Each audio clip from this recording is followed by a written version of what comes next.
There are things that we only discover when we have already lost everything we had to give.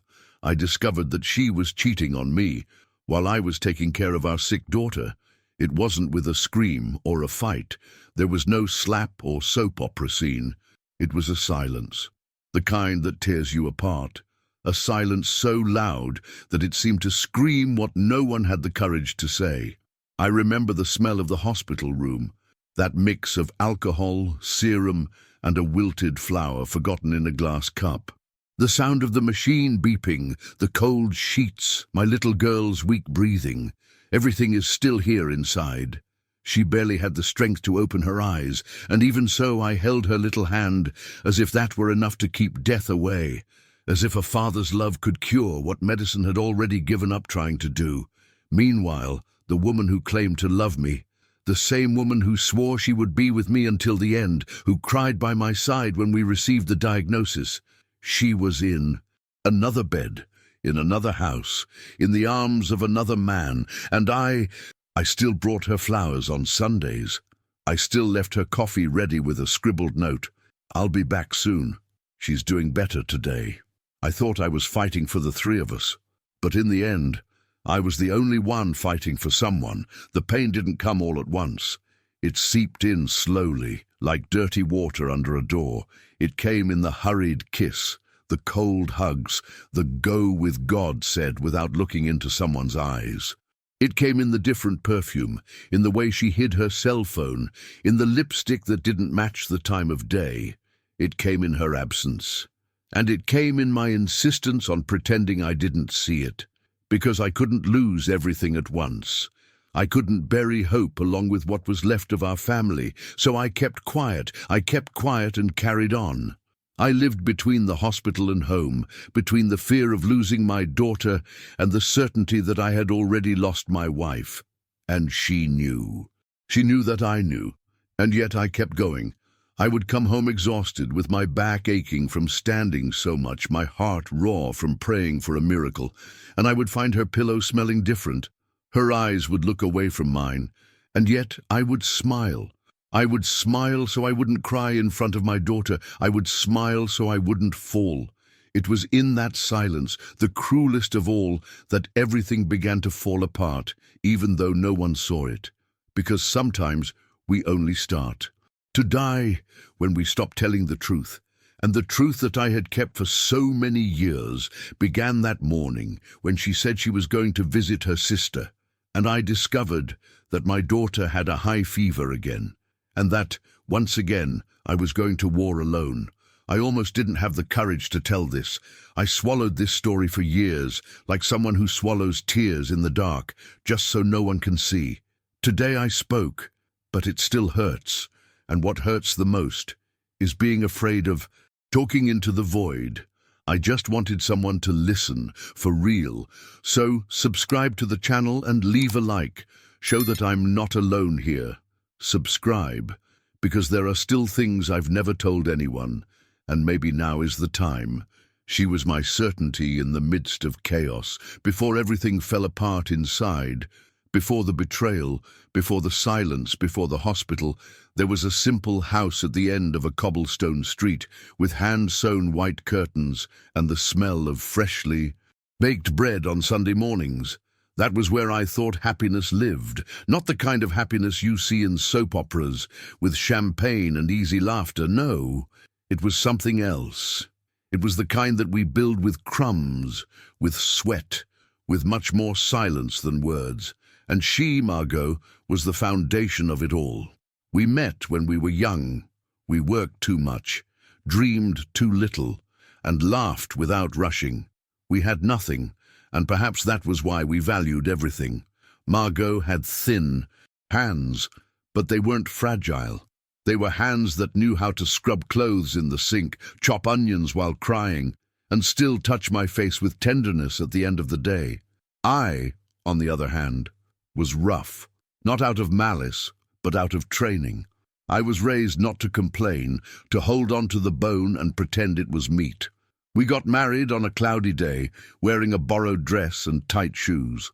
There was no party, just a simple cake made by a neighbor and a blurry photograph that I still keep in my wallet. But that day, I swear, it seemed like the whole world fit into her eyes. Margot looked at me as if she could see the future, and I believed in that future with an almost childlike faith. The first few years were difficult. We slept on thin mattresses, shared a single pot, and often dinner was just bread and butter. But there was laughter. There was sharing. There was a complicity that today, looking back, was the most valuable thing we had. She took care of the house, and I did what I could outside of it. I was never ambitious. I just wanted to protect what was mine. I remember well when we first started talking about children. Margot wanted two. I told her that one would make me so happy. She dreamed of French names that I found hard to pronounce, and I joked that we would end up calling them Honey and Come Here anyway. But when we found out she was pregnant, it was like the whole world changed color. The pregnancy wasn't easy. She was in a lot of pain. She had bleeding, and for a while we thought we were going to lose the baby. But Margot was strong in a way that only mothers are. She carried her belly like someone carrying a miracle in its raw state. And I was trying to be the man she deserved. I made soup, cleaned the house, read the doctor's notes out loud like they were prayers. The day our daughter was born, it was raining heavily. The city seemed to be crying along with us, but it was a cry of joy. I was shaking all over when I held that little piece of person in my arms. She was so small, so fragile, so mine. She opened her eyes, and even without seeing, she seemed to recognize me. I gave her the name Margot chose, a beautiful name, like a flower. Those first few months with the baby were the most exhausting and yet the most exciting of my life. Margot and I took turns nursing, colic, and changing diapers. I worked during the day, she took care of the little one, and at night we shared what was left of our strength.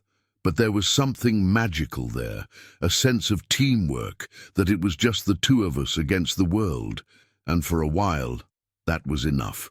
Margot smiled at me differently then, not with passion, but with gratitude, and so did I. I knew we didn't have luxury, but we had what many wealthy couples never had: partnership. There were times when she would wake me up in the middle of the night just to rest her head on my chest and say, "Thank you." I would respond with a kiss on the forehead and think, "That's it. That's true love." We made small plans, replacing the old furniture, painting the girl's room lilac, buying a used bicycle to take her to the park when she grew up.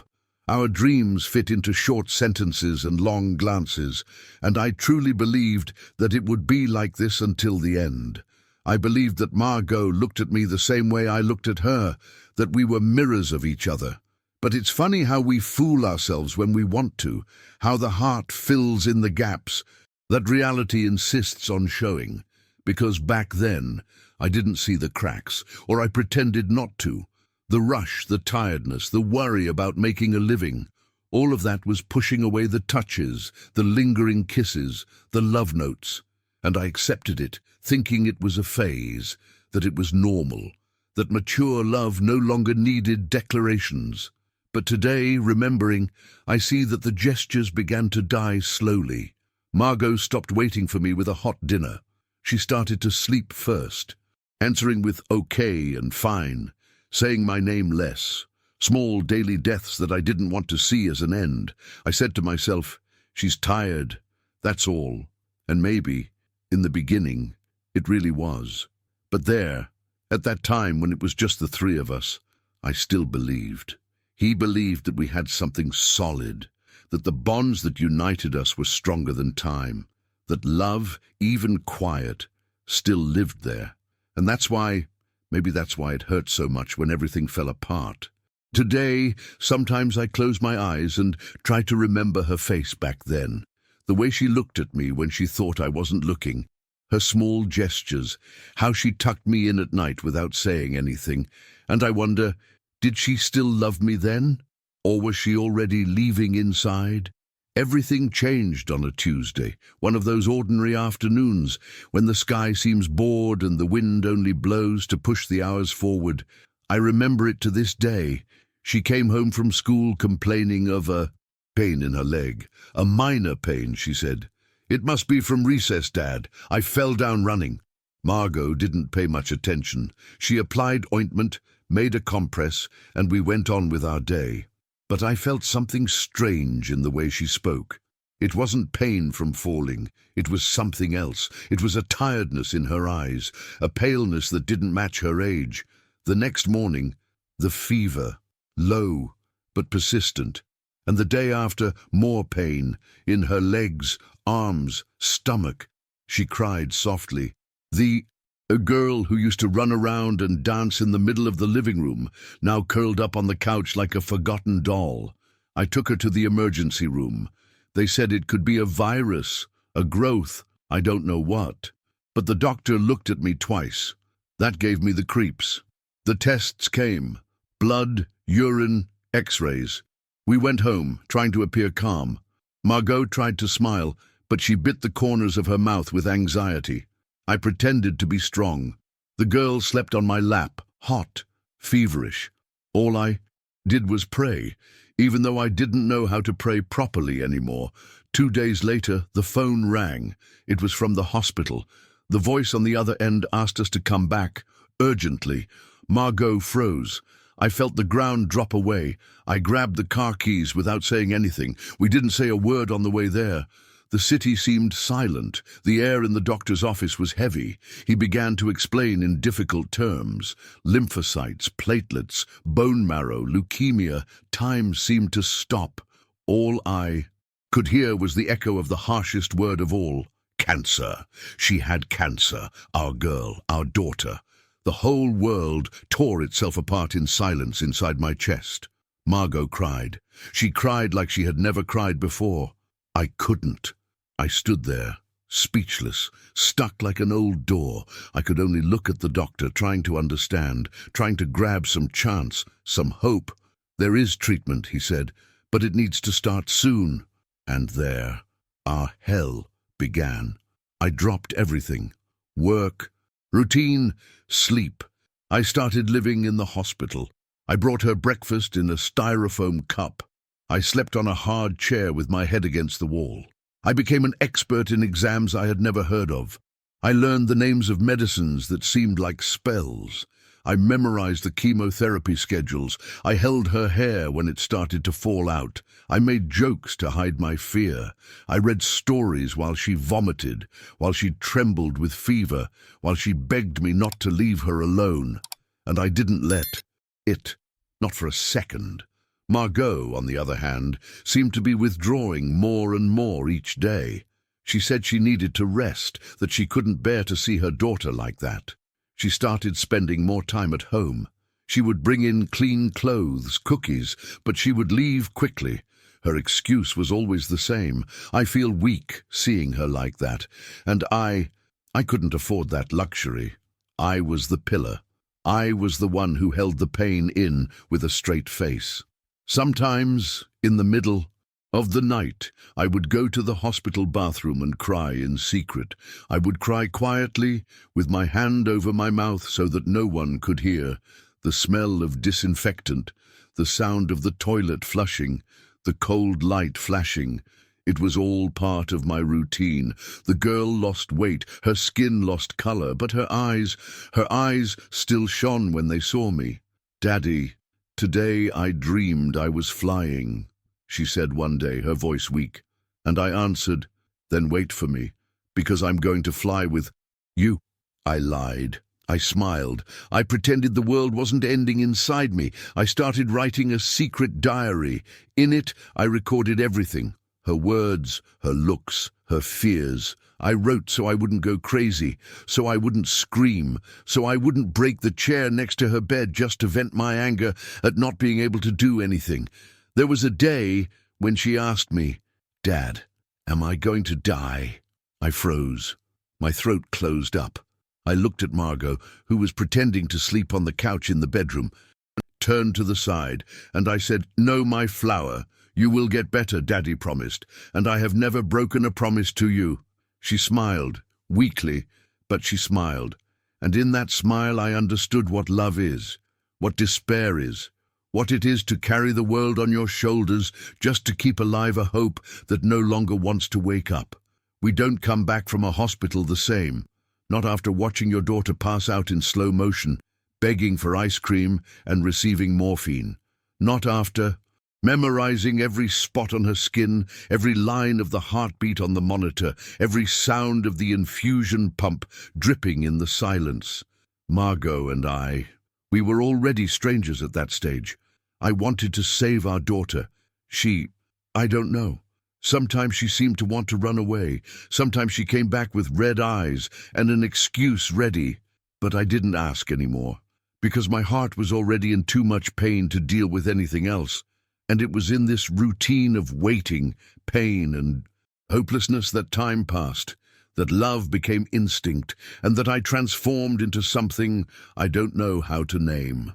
A man too tired to dream, and yet unable to let go of the hand of the one he loves.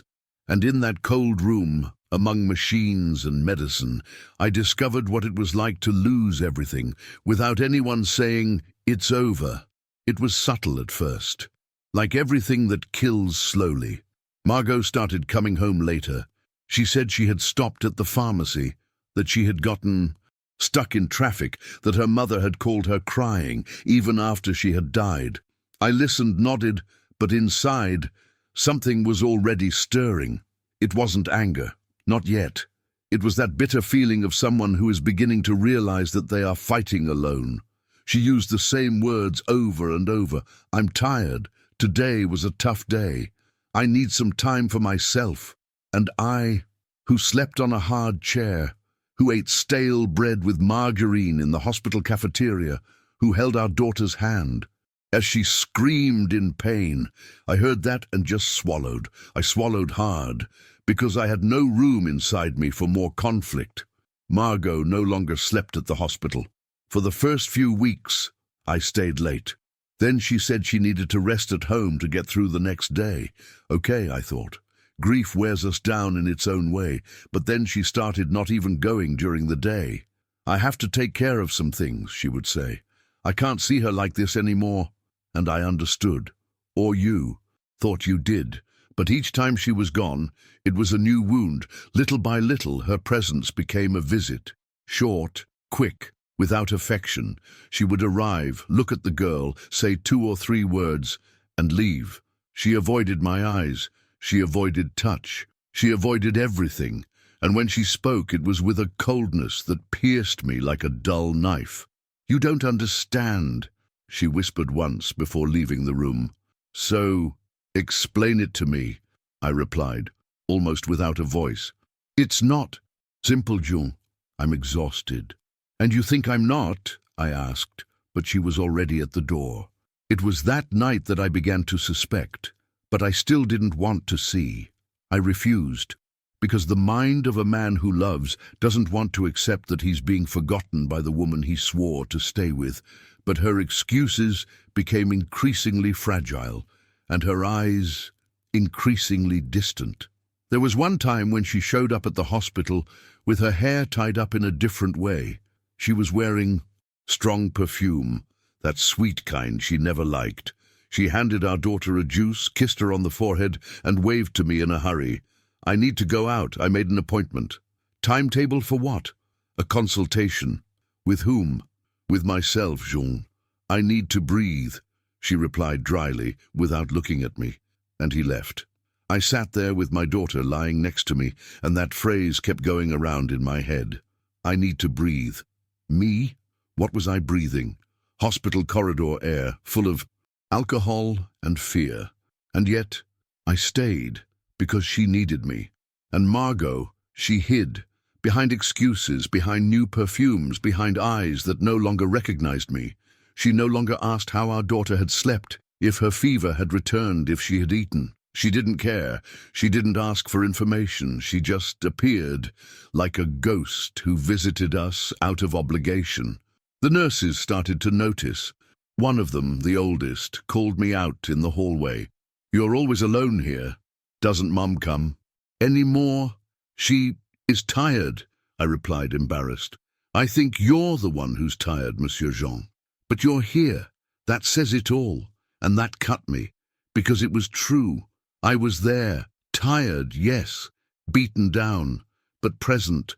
And Margot, she faded away as if she didn't want to be a part of it anymore. Sometimes at night, I would look at the door and imagine her coming in, bringing a blanket, hot soup, a tired smile. But no, she didn't come. Not cold, not with a fever, not with the girl, whispering to me. "Is Mom coming tomorrow?" my daughter asked once, her voice so weak it was barely audible. Yes, come, my flower, had lied. She's just taking care of some things, but she's coming. And I went to the bathroom to cry, in silence. Again, the truth is that my heart already knew. It already knew that I had lost more than just my daughter's health. I already knew that she no longer saw me, that Margot was already gone inside. But when love is old, we learn to live with its absence like someone who gets used to chronic pain. We don't scream anymore, we just live with it, we just breathe. Until one day, we run out of air. It was like a whisper that slowly grows inside your head. At first, you pretend you didn't hear it. Then it comes back, louder, clearer, more impossible to ignore. The perfume was the first thing. Not the soft lavender one she wore on Sunday afternoons to clean the house or sit on the porch. It was something else, strong, too sweet, the kind that invades the room before you even enter. And it wasn't for me. I knew that, because she would put it on before she left, not when she came back. Sometimes just to go to the bakery. Other times she would say she was going to visit her sister. The sister who barely answered the phone, the sister who didn't know anything, always just leaving when I called. I began to notice the details. Margot was no longer the same, and I'm not talking about the pain for our daughter. I understood that. I lived her. What changed was something else, a strange sparkle in her eyes, a new haste in her steps, a vanity that had not existed before and now appeared in small gestures. Lipstick that was too bright for the time of day, earrings that were too big for a trip to the supermarket, new clothes that I had never seen in the drawer, tight skirts, heels that she said she hated, and makeup, lots of makeup, as if she wanted to hide what she felt, or what she no longer felt. She spoke quietly on the phone, looking around as if she was afraid of being overheard. Sometimes she whispered to friends she barely knew, and when I approached them, they would change the subject. They said they were talking about soap operas, but no one smiles like that when talking about soap operas. And there was the laughter, that laughter at the wrong times, as if the world wasn't falling apart around her, as if our daughter wasn't wasting away in a hospital bed, as if the life she had before was no longer hers. I saw everything, every detail, every poorly told lie, every answer that was too quick, as if someone had memorized it beforehand, every look that looked away from mine. I saw it, but I didn't want to accept it. Because I was already losing my daughter. I didn't want to lose my wife too. I needed something that would be firm, even if it was a lie, even if it was just appearance. So I clung to the small gestures. When she left the coffee ready in the morning, when she ironed the children's clothes without complaining, when she put flowers on the table. It was little, but it was what was left. I pretended it was still love, because admitting the truth would have broken me whole. One night, I found a note in her coat pocket, a hastily folded piece of paper with a name I didn't recognize and a phone number. Did I confront it? No, because the truth written there hurt me more than the doubt. And sometimes we choose to live in doubt, because it still allows us to hope. There were days when she would leave saying she was going to take care of some things, and I would stay in the hospital, holding our daughter's hand, feeling time slip away. And the fear was doubled, the fear of losing her, and the fear of being replaced in silence. I started timing her absences, noting the shine on her clothes, the way she looked at herself in the mirror before leaving. She was no longer the woman who laughed at my old jokes, who shared the blanket on the couch.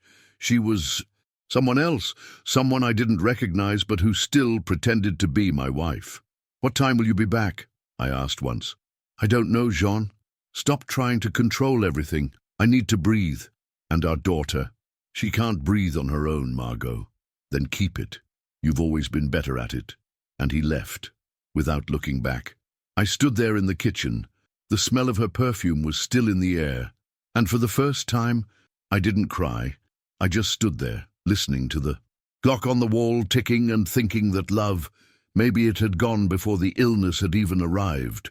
Have you ever pretended not to see what was right in front of you, just so you wouldn't lose more than you already have? Do you think you would have the courage to ask, or would you have done like me, held onto the crumbs of a love that was already over? It was supposed to be just a quick trip home. The night was cold, and the little girl was shivering, even though she was covered by 2 blankets in the hospital bed. She whispered, "Daddy, can you bring that blue coat, the one that smells like Mommy?" That cut me. I got up from the old armchair where I'd been sleeping for days, kissed her forehead, adjusted the pillows, and promised to come back soon. I didn't want to leave her for even half an hour, but she needed comfort, and I would do anything to give her that. I got in the car with a heavy heart. The city was silent, and the darkness seemed greater than usual. The street in front of our house was wet from the rain that had passed in the late afternoon. The porch lights were on, and for a moment I had a strange feeling, an uneasy feeling in my stomach, as if something was wrong. But I pushed the thought away, as I always did. I opened the gate slowly. The latch creaked as usual. I climbed the 3 steps to the entrance with slow steps. The door was just ajar. I pushed carefully, and what I saw took my breath away. She was in the living room, sitting on the couch, facing him, bare feet. Her shoes were thrown beside the armchair. He was holding a glass of wine. She smiled, a smile I hadn't seen in a long time, a light, intimate smile, a smile that was once mine. He touched her knee, slowly, with the freedom of someone who no longer needed to hide. I froze. I don't know how long I stood there, watching everything. The world stopped. My heart was beating so hard it hurt my chest. She saw him first. She stood up in fright. The glass fell and broke on the floor. The sound of the glass was like a gunshot. He turned his face away, turned pale. He stood up too, trying to say something, but he couldn't.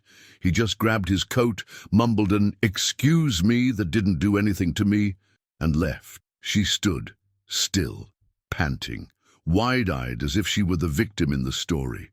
"Jean, wait." Her voice was shaking. "It's not what it seems." I laughed, a short, lifeless laugh. I looked around. I saw the empty glass, the lipstick on the tablecloth, the blouse, thrown over the back of the sofa. "It was a mistake," she said. "I was confused. I felt alone." "Alone?" My voice came out low but firm. "You were alone, while I sat sleeping in a hospital for days on end, while our daughter asked to smell you and you said you were busy." She tried to come closer, but I backed away. "Jean, please, listen." "I listened too much, Margot," I replied, looking lost. I heard every excuse, every muffled laugh on the phone, every footstep too light on the stairs. I just didn't want to believe it, but now I saw it. She fell down, sitting down, and burst into tears. I didn't cry. I didn't scream. I didn't break anything. I didn't throw her out. I just felt my soul break in silence. Because it wasn't just the betrayal. It was the moment. It was cruel timing. I was trying to save our daughter, what was left of our family, and she brought another man into the house where our daughter played, where we built everything. My world fell there in silence. There was no explosion. There was ruin, slow, like the walls of a home that rots from the inside. I grabbed the folded blue coat from the basket, the one that smelled like her, the one my daughter had asked for. I looked one last time at the woman I had loved my entire life, and she couldn't hold my gaze. "You could have told me," I spoke. "Anything. I would have listened, but you chose to lie, at the worst possible time." She tried to answer, but her mouth was shaking too much. I left. I got into the car with cold hands, my chest bursting, my coat on the passenger seat. The street was empty, the radio was silent. The rearview mirror showed me a man I no longer recognized. I returned to the hospital with a dry face, but my heart in pieces. My daughter was asleep. She held the pillow with her weak little hands, and I knelt beside her bed. I hugged her coat, and I cried. For the first time, I cried until I lost all strength, because loving someone who betrays you is hard enough. But being betrayed while trying to save the fruit of that love is almost inhumane. Have you ever felt your world fall apart, and had no one to share the sound of the fall with? Do you think that in my place you would have screamed, or would you have also broken down inside in silence? I returned to the hospital like someone returning from a funeral. Mine. The hallway was empty, just the distant sound of echoing footsteps and that smell of disinfectant that seems to stick to your skin. The fluorescent light flickered near the reception. The walls had that pale color that is neither white nor gray. It is just absence, an absence that suited me that night. I walked past the nurse without looking. She smiled and asked if everything was okay. I nodded. Lying was already a reflex. Everything was fine. Everything was in order. Everything was under control. No one needed to know that my heart had been crushed just hours before. My daughter was still sleeping. She was breathing softly.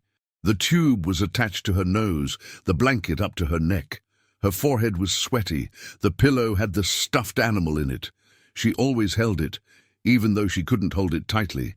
The room was silent, except for the beeping of the machine. That sound that used to make me nervous now gave me some comfort. It was a sign that she was still there, that I still had someone to fight for. I approached slowly and sat down in the armchair next to the bed. I picked up the blue coat, the same one I had gone to get. Folding it carefully, I placed it over her. She stirred, mumbled a "Thank you, Daddy," half sleepwalking, and went back to sleep.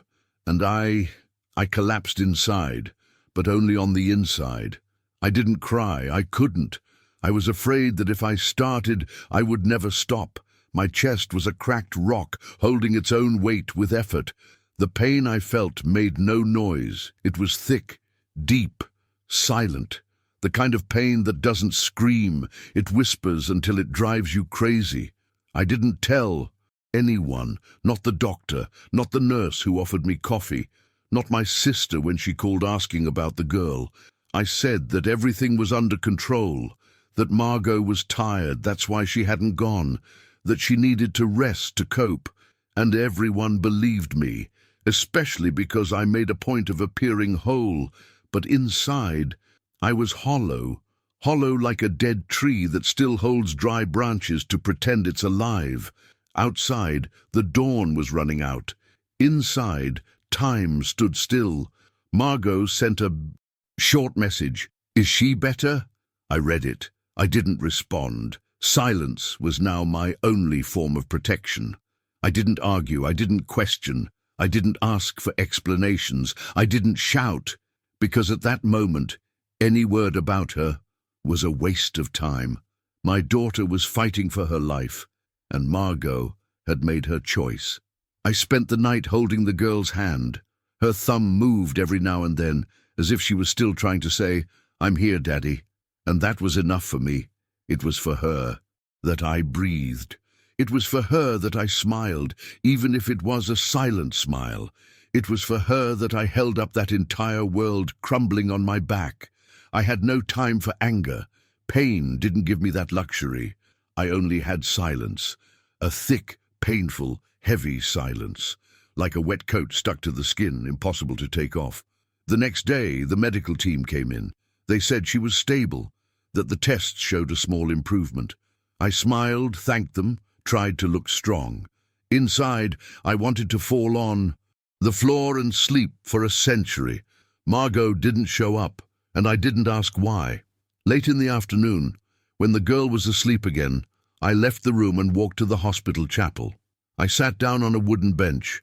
I looked at the stained glass window.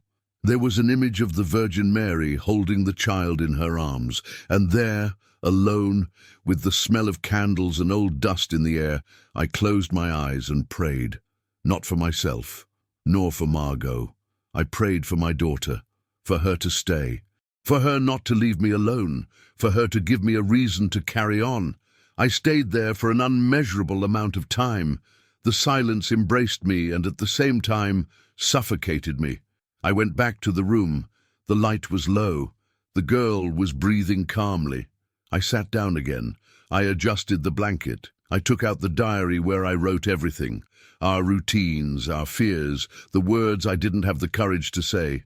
And that night I wrote, "Today I discovered that I was betrayed, but I won't say anything, because my daughter still needs me whole, and if for that I have to pretend a little longer, I will pretend, for the last thing I have left.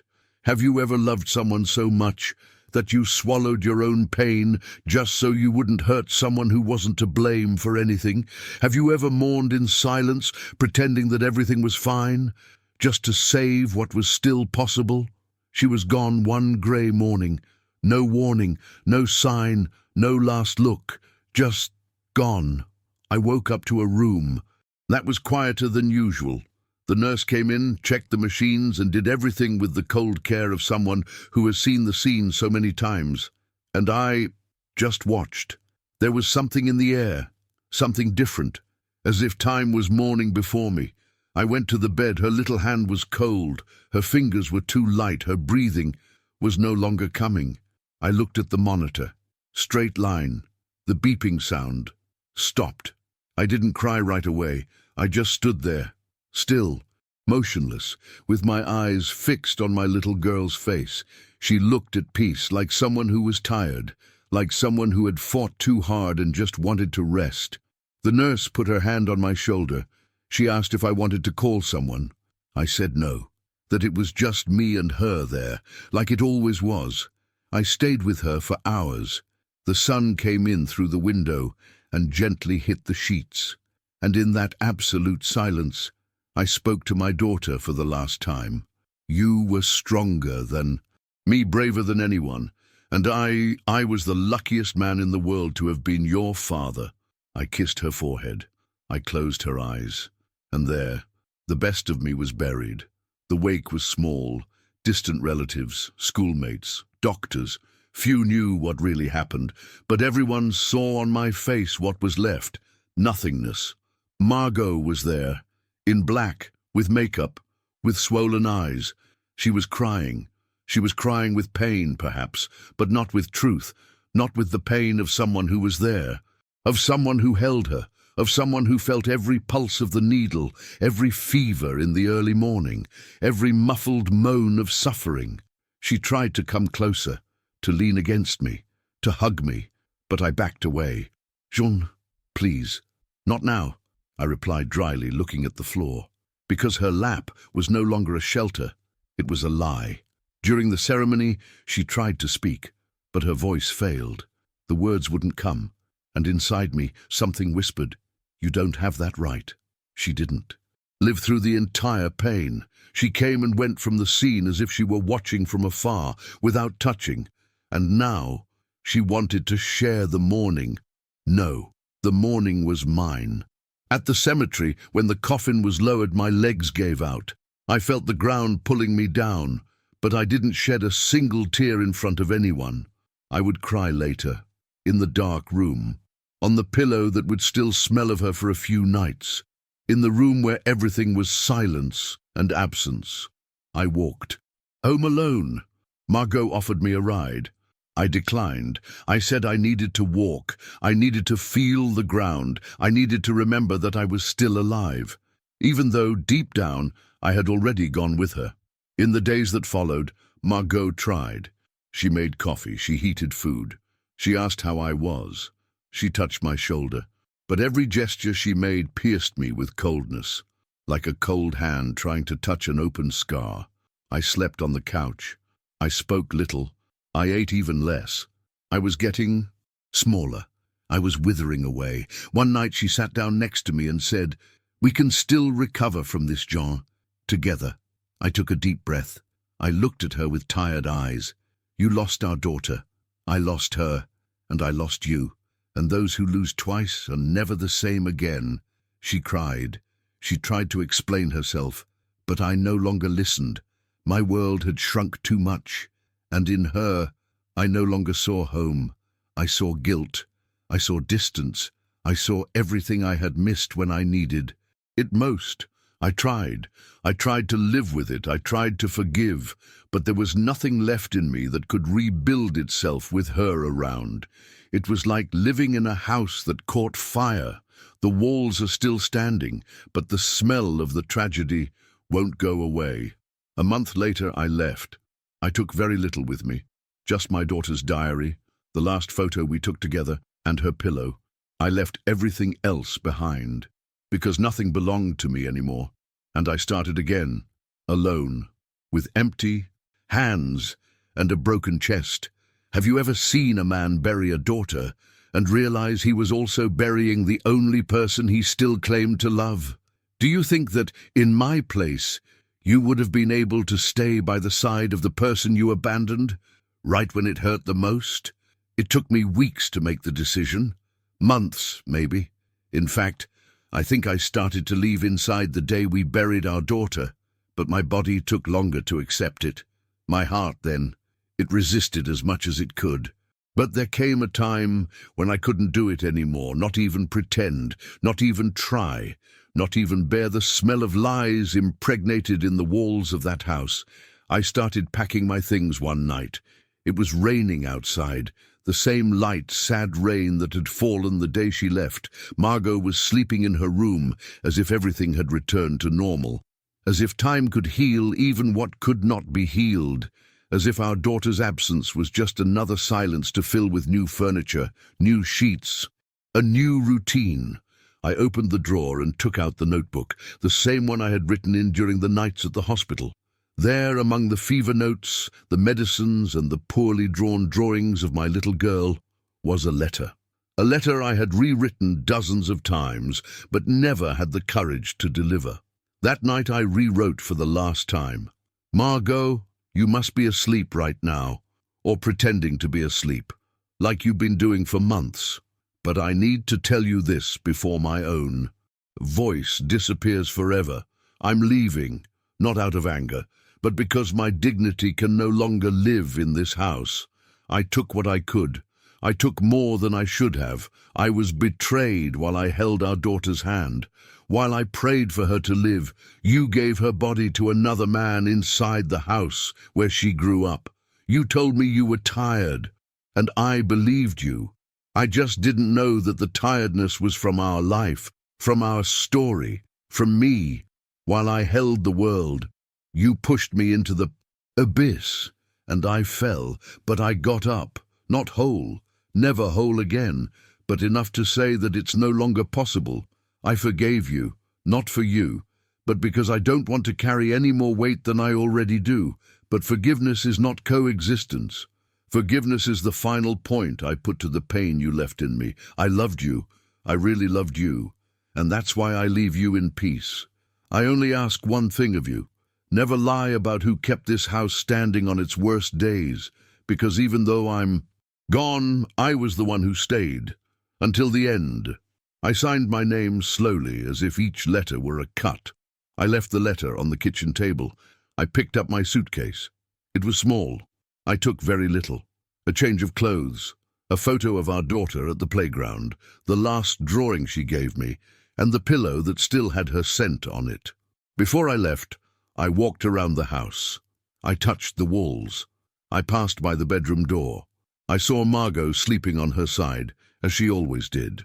For a second, I almost gave up. I almost lay down on the couch. I almost accepted another day of silence. But no, this was no longer home. It was just a scene devoid of meaning.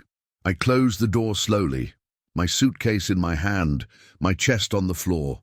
I walked down the stairs with my heart beating low, as if I were walking on broken pieces. It was dawn. The world was asleep. But I was waking up for the first time. I went far away. No address, no rush, no expectations. I just wanted to breathe without the weight of the lie on my back. I just wanted to look in the mirror and see someone who, even with everything, chose not to betray themselves. She said she was tired, but today I understand. She wasn't tired of life, or of the routine, or of our daughter. She was tired of my pain, tired of seeing on my face the reflection of everything she didn't want to feel. And instead of staying, she ran away. She ran away from the hospital. She ran away from the fight. She ran away from me, and in the end she even ran away from herself. For a long time I asked myself where I went wrong, what I failed to give, what I should have said, where I failed as a man, as a husband, as a father. But today, with white hair, trembling hands, and a heart patched up from so much pain, I see love is not about never failing. It's about staying even when everything else fails. I stayed. Even though I was broken, even though I was betrayed, even though I was alone, I stayed. And that's when I understood what true love is. Love is not what we promise at the altar. It's what we fulfill on the days when life turns into war. And about forgiveness, I forgave. Yes, but not for her, not because she deserved it. I forgave so I wouldn't carry myself anymore, because hate weighs more than pain, and I already had too much pain. Today, when I remember everything, I don't feel angry. I feel silence, and within that silence, my peace lives, because I was whole. And even though I lost everything, I came away with the only thing she never managed to destroy, my dignity. Telling this hurt, but it hurt even more to hide it for so long. The truth weighs heavily, even when we try to bury it deep. But today, after so many years of swallowing what no longer fit in my chest, I spoke. And you listened to me until the end, and that changes everything for me. I don't know your name or where you are, but knowing that this story didn't stay just inside me already brings me a relief that I haven't felt in decades. There is pain that doesn't heal, but sharing is already a way of breathing. Comment here with the word courage. If you've ever had to keep a hole in your chest just to protect others, only those who live it know what that's like. Leave your like, follow the channel. Maybe someone else needs to hear this today. Maybe there's a heart on the other side that's also tired of pretending that everything is okay. And if this already hurt you, get ready, because the next story is the cruelest and most shocking you will ever see. In the video that appears now, you will see a confession that will make you want to scream and leave you silent at the same time. It is a story of pain and love at the same time.